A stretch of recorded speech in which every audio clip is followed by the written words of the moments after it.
बात की एक बात यह है कि सबसे अहम ताज़ा खबर यह है कि पहलगाम हमले के बाद पाकिस्तान के साथ सिंधु जल समझौता रोक देने के बाद अब भारत ने चिनाब नदी पर हाइडल प्रोजेक्ट बनाने का काम को आगे बढ़ा दिया है। हाइडल प्रोजेक्ट का मतलब क्या है?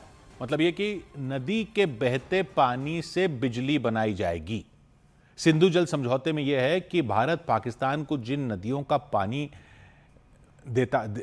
पाकिस्तान को दिया गया था, उनके पानी में भी बहते पानी से अगर बिजली बनाना चाहे भारत तो बना सकता है। मतलब पानी अपनी तरफ मोड़े बिना अगर पानी से बिजली बनाकर उसे आगे बढ़ाया जाता है तो वो भारत कर सकता था समझौते में। इसको कहते हैं run of the river project, यानी बहते पानी का इस्तेमाल करना। लेकिन पाकिस्तान इस पर भी टांग अड़ाता रहता था कि भारत पानी रोककर मोड़ देगा। खैर, अब तो भारत ने समझौता ही रोका हुआ है। अब चिनाब नदी पर भारत ने सावलकोट हाइड्रो इलेक्ट्रिक प्रोजेक्ट के काम को आगे बढ़ा दिया। एक बांध बनेगा, पानी को गिराकर उसमें 1856 मेगावाट बिजली बनाई जाएगी। 5129 करोड़ की लागत आएगी। यह बनेगा जम्मू कश्मीर के उधमपुर और रामबन जिलों में।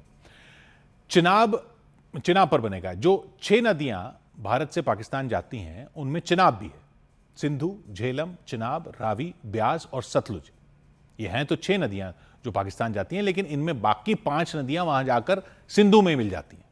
यानी झेलम, चिनाब, रावी और ब्यास और सतलुज जब सब सिंधु में मिल जाती है, इसलिए इस समझौते को सिंधु जल संधि कहते हैं। और उनमें जो पूर्व के तरफ की 3 नदियां हैं, यानी रावी, ब्यास और सतलुज, उनका पानी तो भारत के हिस्से दिया गया था समझौते में।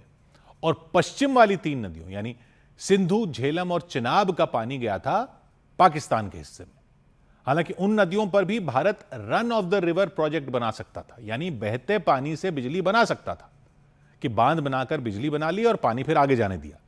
लेकिन उन 3 नदियों पर कुछ भी करने पर पाकिस्तान से बात करनी होती थी और पाकिस्तान हर बार कोई ना कोई आपत्ति जता देता था। चिनाब पर सावलकोट प्रोजेक्ट इसीलिए अटका हुआ था। अब भारत ने इसको आगे बढ़ा दिया।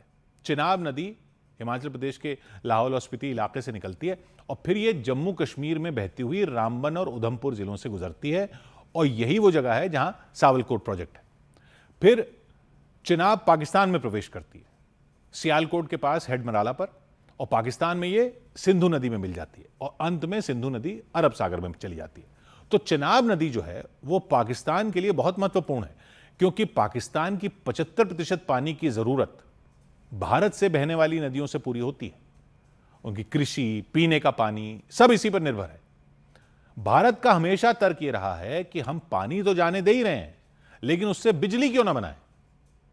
1947 में जब भारत और पाकिस्तान का बंटवारा हुआ तब नदियां नहीं बांटी गई, सिर्फ सीमाएं बढ़ गई थी। सिंधु नदी प्रणाली, यानी ये जो 6 नदी का ज्यादातर पानी, यानी इन 6 नदियों का पानी पाकिस्तान जाता है, लेकिन स्रोत भारत में। 1948 में विवाद बढ़ गया था। फिर विश्व बैंक ने मध्यस्थता की। 1951 में विश्व बैंक के पूर्व प्रमुख डेविड लिलिंथन ने सुझाव दिया कि दोनों देश मिलकर नदियों का विकास करें, और फिर इस पर बातचीत शुरू हुई और 9 साल चली बातचीत। 1960 में कराची में सिंधु जल संधि पर हस्ताक्षर हुए और विश्व बैंक एक तरह से गारंटर बन गया, वर्ल्ड बैंक की उसमें हुआ। ये पूर्वी नदियां यानी रावी, ब्यास, सतलुज भारत को मिली। पश्चिमी नदियां सिंधु, झेलम, चिनाब पाकिस्तान को मिली। लेकिन भारत पश्चिमी नदियों पर भी जो पाकिस्तान जा रही है, जिनका पानी पाकिस्तान के हिस्से गया, उन पर भी run of the river project बना सकता है बिना पानी को रोके। पानी को रोके बिना अगर उसमें से बिजली निकाल के आगे बढ़ा रहा है तो वो कर सकता था, मतलब बिजली बना सकता है। लेकिन पानी का बहाव पाकिस्तान को कम नहीं करना था या मोड़ना नहीं था पानी को अपनी तरफ। भारत पानी का भंडारण भी कर सकता है, लेकिन सीमित मात्रा में। संधि के मुताबिक इन 3 नदियों का पाकिस्तान को 80% पानी मिलता, पूरा नहीं 80%, भारत को 20%। और यह संधि 3 युद्ध हुए, 3 युद्धों के बावजूद चली, लेकिन विवाद होते रहे। पाकिस्तान ने भारत के कई प्रोजेक्ट पर आपत्ति जताई, जैसे बगलीहार डैम बना चिनाब पर रामबन के पास। 2005 में पाकिस्तान ने शिकायत की कि इससे पानी रुकेगा। भारत ने कहा पानी रोक थोड़ी रहे, लेकिन वर्ल्ड बैंक ने न्यूट्रल एक्सपर्ट नियुक्त किया। फिर फैसला भारत के पक्ष में ही आया, लेकिन टाइम काफी खराब हो गया पाकिस्तान की आपत्ति की वजह से। इसी तरह किशनगंगा प्रोजेक्ट झेलम पर बना, पाकिस्तान इसको लेकर भी कोर्ट ऑफ आर्बिट्रेशन में गया, लेकिन वहां भी भारत जीता। रतले प्रोजेक्ट पर भी विवाद हुआ, 850 मेगावाट का प्रोजेक्ट है चिनाब पर किश्तवाड़ में।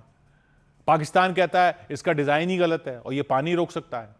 अब पहलगाम हमले के बाद क्या हुआ आप जानते ही हैं, भारत ने सिंधु जल संधि को अबेयंस में डाल दिया, मतलब निलंबित कर दिया। यह पहली बार है जब संधि निलंबित हुई है। अब भारत कोई पानी का डेटा शेयर नहीं करता, नोटिफिकेशन नहीं दे रहा कि कब कितना पानी छोड़ रहे हैं, पहले यह सब करना पड़ता था। और अब भारत तेजी से प्रोजेक्ट आगे बढ़ा रहा है, क्योंकि भारत का कहना है कि प्रोजेक्ट तो बना ही सकते हैं। भारत ने सावलकोट प्रोजेक्ट के लिए टेंडर निकाल दिया है।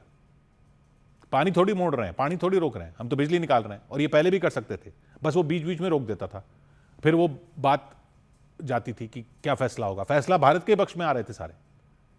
तो अब टेंडर निकाल दिया, एनएचपीसी ने बोली लगाने के लिए बिड आमंत्रित कर दिए। ये प्रोजेक्ट है चिनाब पर, बगलिहार के ऊपर और सलाल के नीचे। इसके अलावा भी जो दूसरे प्रोजेक्ट बनने हैं उनका काम तेज कर दिया भारत ने। पाकुलदुल प्रोजेक्ट है 1000 मेगावाट का, किरू प्रोजेक्ट है 624 मेगावाट का, क्वार प्रोजेक्ट है 540 मेगावाट का, रतले है 850 मेगावाट का, दुलहस्ती स्टेज 2 260 मेगावाट का। सब कि हम तो बनाएंगे। ये सब दिसंबर 2026 से मार्च 2028 तक पूरे होने वाले हैं। और पाकिस्तान की चिंता बढ़ती जा रही है, क्योंकि उसको लगता है कि इस सब से उसका पानी रुकेगा। लेकिन भारत ने भले ही संधि निलंबित कर दी हो, अब भी प्रोजेक्ट जो संधि में था उसी के हिसाब से बन रहे हैं। ये प्रोजेक्ट उसी हिसाब से बन रहे हैं जो संधि में तय था।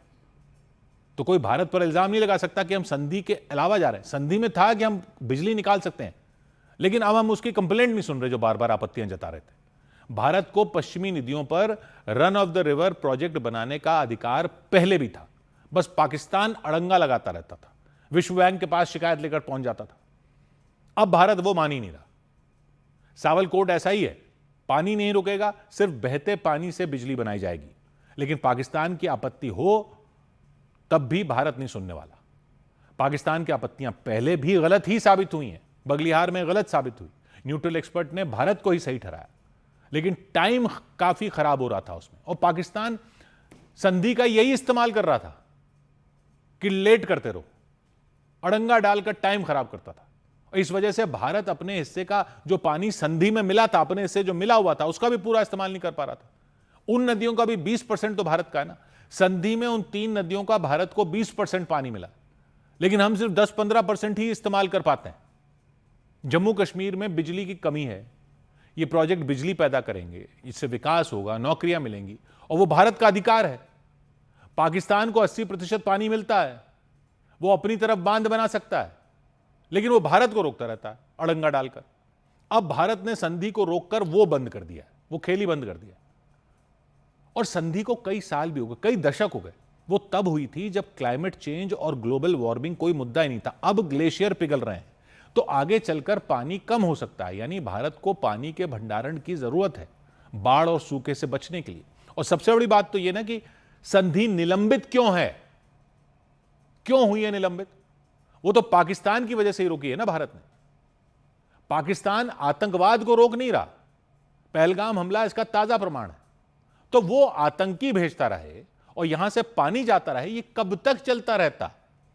दुनिया ये भी तो देख रही है कि भारत ने जो किया वो क्यों किया है। और अब भी भारत पानी अपनी तरफ थोड़ी मोड़ रहा है। पानी को मोड़ रहा होता तो विश्व बैंक पहले ही प्रोजेक्ट को रोक देता। आज के ग्लोबल वार्मिंग के दौर में यह पर्यावरण के लिए भी अच्छा है, क्योंकि कोयला नहीं जलाना पड़ेगा ये बिजली बनाने के लिए, बाढ़ का भी नियंत्रण हो सकेगा।